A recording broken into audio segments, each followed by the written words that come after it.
already see the charging cables in the back.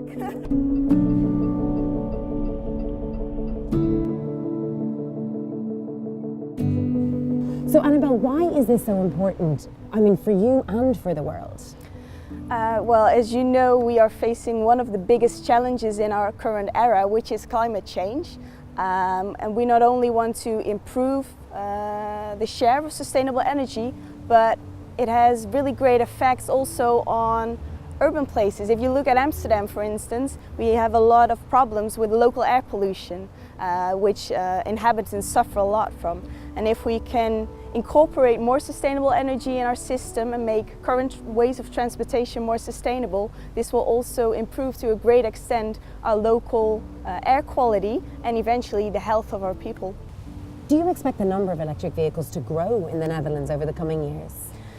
Yes, what we already see is that the number of electric cars is increasing significantly and almost in an exponential way. And as the Netherlands, we have made an agreement that in 2025 we want 1 million electric cars. So we really expect the amount to go through the roof over the coming years. Yeah. And tell me then, what would be the ethos of Living Labs? What are you trying to achieve?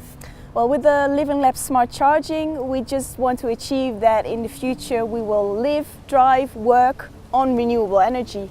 And we do this by research and test. We try to make it as easy for people and as cheap for people to make the transition and also create this future energy system. So how do we make all the links between renewable energy, between electric cars and the grid? And how do we combine these in an optimal way? Tell me a little bit about the challenges of doing that. We run into several grid issues. So how can we balance the grid with more electric cars that will charge at the same time in the morning and in the evening, more renewable energy that has a different pattern, so it's more or less produced over the day, and how can we combine those two and how can we couple them in an efficient way?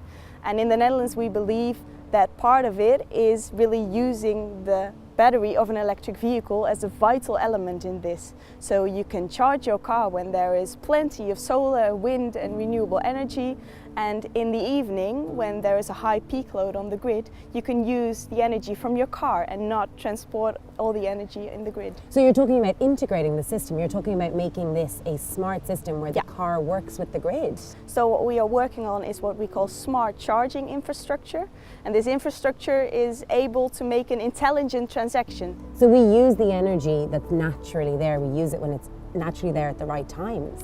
That's what we preferably want, but at the same time we see that it's a big challenge, so that is why we also use the car battery for storage.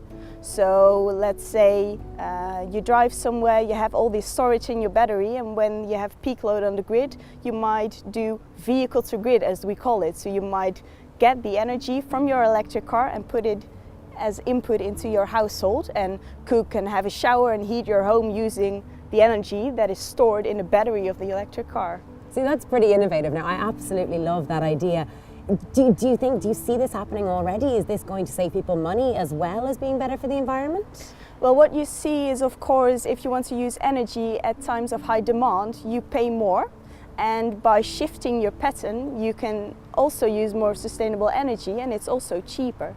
So what we see now, and we also try to research this, and we do a lot of tests to make this a standard, not only in the Netherlands but internationally. So in the Netherlands there are indeed pilots, and there are certain areas that already make use of this concept. How do you make it easy to move to an electric vehicle here? Well, of course, financial incentives are really important. So in the Netherlands we have different financial incentives that support people in moving to an electric car. But I think also a nationwide network of charging infrastructure really helps people to make the step to driving electric, because you don't want any range anxiety. We try to do that in the Netherlands. We already have around 30,000 semi-public and public charging points, and also 75,000 private charging points. The mindset can't have always been there in the Netherlands because electric vehicles haven't always been there. Do you find that the mindset has changed and over a short period of time? I definitely think the mindset has changed. What you see now is that more and more companies also are replacing their current car fleet with electric cars. You see these ambitions from the government, you see charging infrastructure popping up everywhere. It's not only private cars, but it's public transport as well. So you could say there's sort of a movement going on in the Netherlands that's really aware of the problem that we have and the challenges that we have to take on.